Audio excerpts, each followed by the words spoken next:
ये कहानी एक दिव्यांग राजा की है जिसके राज्य में किसी तरह की कोई समस्या या परेशानी नहीं थी।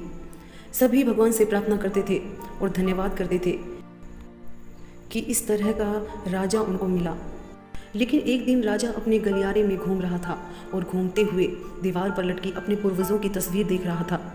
तस्वीर को निहारते हुए सोच रहा था कि मेरे पिताश्री कितने साहसी थे और कितने शूरवीर थे। मेरे पिताजी के पिताजी कितने शूरवीर थे। ये सोचकर राजा ने हाथ जोड़कर भगवान का धन्यवाद करते हुए मन ही मन कहा, हे ईश्वर, तेरा बहुत बहुत धन्यवाद जो मुझे ऐसे सूरवीर परिवार में पैदा किया।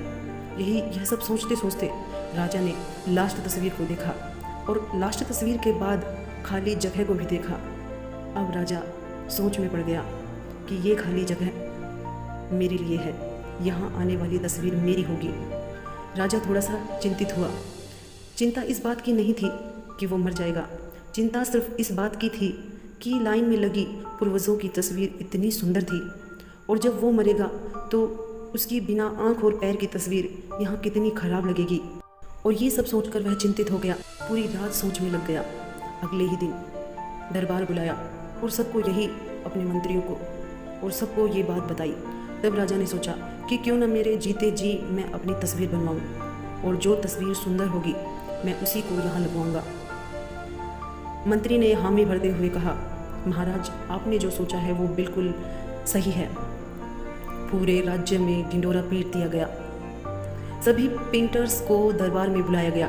सभी पेंटर्स दरबार में जमा हो गए और सभी को बताया गया कि जो भी राजा की तस्वीर बनाएगा और अगर तस्वीर बहुत शानदार लगी और बहुत अच्छी लगी तो उनको उन्हीं के मुंह से मांगा हुआ इनाम दिया जाएगा।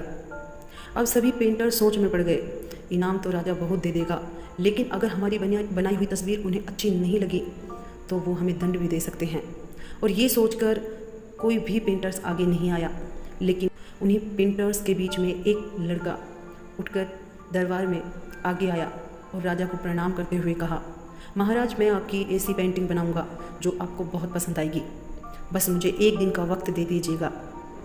राजा ने तुरंत कहा कि हाँ, जाओ और अपने काम को पूरा करो, मैं तुम्हें 1 नहीं 2 दिन देता हूँ। अब पेंटर्स लड़का अपने घर चला गया। जब दरबार वापस से लगा, दरबार में बहुत सी भीड़ लगी हुई थी। सब यही सोच में पड़ रहे थे कि वो लड़का कैसी पेंटिंग लाएगा। लड़के ने सभी को पेंटिंग्स दिखाई। सभी को पेंटिंग बहुत शानदार लगी, यहाँ तक कि राजा को भी पेंटिंग बहुत अच्छी लगी। सबने तालियां बजाई, लोग सीटियां बजाने लग गए और राजा से भी नहीं रुका गया, वो भी खड़े होकर तालियां बजाने लग गए। अब आप सोच में पड़ गए होंगे कि ऐसी कैसी पेंटिंग बनाई होगी।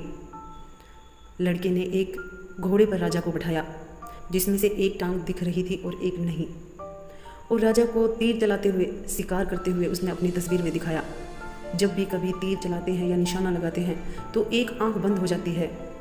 लड़के ने राजा की उसी आंख को बंद किया जो खराब थी और इस तरह एक शानदार तस्वीर तैयार हो गई थी। राजा बड़ा ही खुश हुआ और उसे जो उसने मांगा उसे इनाम दिया गया। तो दोस्तों, ज़िंदगी में कितना बड़ा भी संकट क्यों ना जाए, लेकिन ज़िंदगी में कभी भी सकारात्मकता का साथ मत छोड़ना। अगर कोई भी काम सकारात्मकता और विवेक से किया जाए तो यकीन मानिएगा, कितनी बड़ी से बड़ा संकट क्यों ना हो, वो टल जाता है। तो मिलते हैं दोस्तों अगले वीडियो में। तब तक के लिए अपना ख्याल रखिएगा और हमेशा मुस्कुराते रहिएगा।